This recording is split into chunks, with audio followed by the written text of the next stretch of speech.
శ్రీమాత్రే నమః. మన మహాలక్ష్మీదేవికి ఎంతో ప్రీతికరమైన పద్మాసనంలో చీర ఎలా కట్టుకోవాలో ఈ వీడియోలో చూద్దామండి.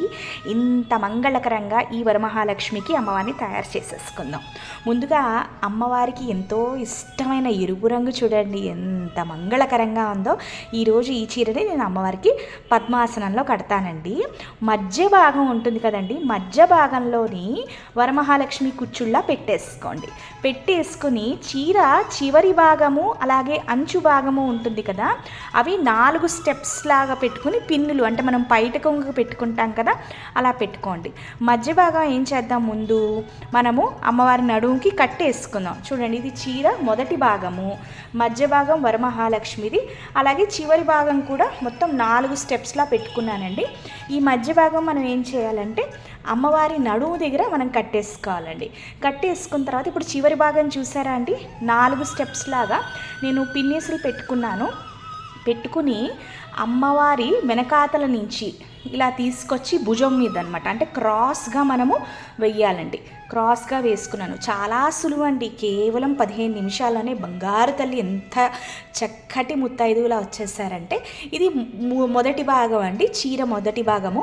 ఇది క్రాస్గా మనం పెట్టుకోవాలండి. క్రాస్గా పెట్టుకున్న తర్వాత ఇదంతా కూడా పళ్ళు కనిపించకుండా మనం ఏం చేయాలి చూడండి, షోల్డర్స్ని భుజాల దగ్గర నేను చక్కగా అడ్జస్ట్ చేస్తున్నాను. ఈ పళ్ళు మనకి కనిపించకుండా అలా ముడిచేసుకోండి. ముడిచేసుకుని కింద నేను ఏం చేశానంటేనండి, పద్మాసనానికి ఎప్పుడు మనం 2 స్టూల్స్ వేసుకోవాలండి, అప్పుడే ఆ ఆసనం చక్కగా కనిపిస్తుంది. తర్వాత ఏం చేస్తారంటే పేపర్ ముక్కలు తీసుకుని చక్కగా రోల్ చేసేసుకోండి ఇటు అటు, అప్పుడు అమ్మవారు చక్కగా కాళ్ళు పద్మాసనంలో కనిపిస్తాయి అన్నమాట. ఇప్పుడు నేను మధ్య భాగం తీసేస్తున్నానండి. తీసేసుకుని చక్కగా అడ్జస్ట్ చేసేస్తున్నాను. కుర్చీలన్నీ కూడా మంచిగా కనిపించాలి కదా. శారీ అయితేనండి నాకు ఎంత బాగా నచ్చిందంటే, రెడ్కి గ్రీన్ బార్డర్, చిన్న చిన్న గోల్డెన్ బుటీస్ వచ్చాయి. అమ్మవారి వడ్డానం పెట్టేసుకుందామండి ఆభరణాలతో. ఇప్పుడు మహాలక్ష్మీదేవిని కలిసికి పెట్టేసుకోండి మీ ఆనవాయితీ ప్రకారము. ఇది వీడియో కోసం కాబట్టి నేను కొబ్బరికాయ అది చూపించట్లేదు. చక్కగా అమ్మవారు వచ్చేసారు. అమ్మవారికి కాసుల పేరు నెక్లెస్ వేస్తున్నానండి. లక్ష్మీ కాసులు కదా, అమ్మవారికి ప్రీతికరము. ఎంత బాగున్నారంటే దగ్గరుండి చూస్తుంటే ఎర్ర శక్తి స్వరూపిడిలా అమ్మవారు మెరిసిపోతున్నారు. హారాలు, నెక్లెస్, వడ్డానము మన దగ్గర ఏ ఉంటే అవి తోచిన నగలు చక్కగా వేసుకోవచ్చండి. మనసుంటే మార్గం ఉంటుందండి. కేవలం పావు గంటలో బంగారు తల్లి ఎంత చక్కగా వచ్చేసారో చూడండి, ఎంత బాగున్నారో.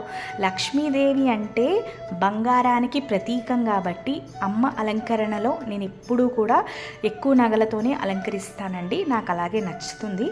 ఎవరికి తోచినట్టు వాళ్ళు వేసుకోవచ్చు, అది పూర్తిగా వాళ్ళ ఇష్టము.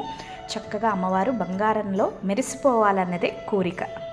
బంగారు తల్లికి పెద్ద జడ, నాకైతే కురులు అలా లూజ్గా ఇప్పుకుంటేనే, అంటే మనం చాలా పటాలలో చూస్తాం కదా పెద్ద జుట్టు అమ్మవారు అమ్మవారు చక్కగా జడతో సిద్ధం అయిపోయారు. ఇప్పుడు వజ్రాల కిరీటం ధరించి మనందరికీ మంచి దర్శనం ఇస్తున్నారు బంగారు తల్లి. మల్లెపూల చెండు పెట్టేసుకున్నారు. ఇప్పుడు అమ్మవారికి ఎంతో ఇష్టమైన పూలదండ వేసుకుందామండి.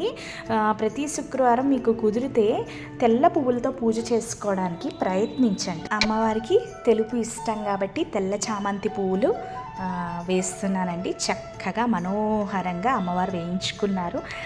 ఏదైనానండి ఎంత అలంకరణ చేసినా సరే పువ్వుల దండ వేస్తేనే అమ్మవారి అలంకరణకి కళ వచ్చేస్తుంది అనమాట. పువ్వులు అనేవి అమ్మ పాదాలు చేరడానికి పుట్టాయి కాబట్టి ఎంత బాగున్నారో బంగారు తల్లి. మీ అందరికీ మా హార్డ్ వర్క్ నచ్చితే తప్పకుండా లైక్ చేయండి, కొత్త వాళ్ళు సబ్స్క్రైబ్ చేసుకోండి. ఎట్లా నిన్నెత్తుకొందునమ్మ వరలక్ష్మి తల్లి, ఎట్లా నిన్నెత్తుకొందునమ్మ, ఎట్లా నిన్నెత్తుకోను ఆట్లాడే బాలవు నీవు. శ్రీమాత్రే నమః. సర్వం శ్రీ లలితార్పణమస్తు.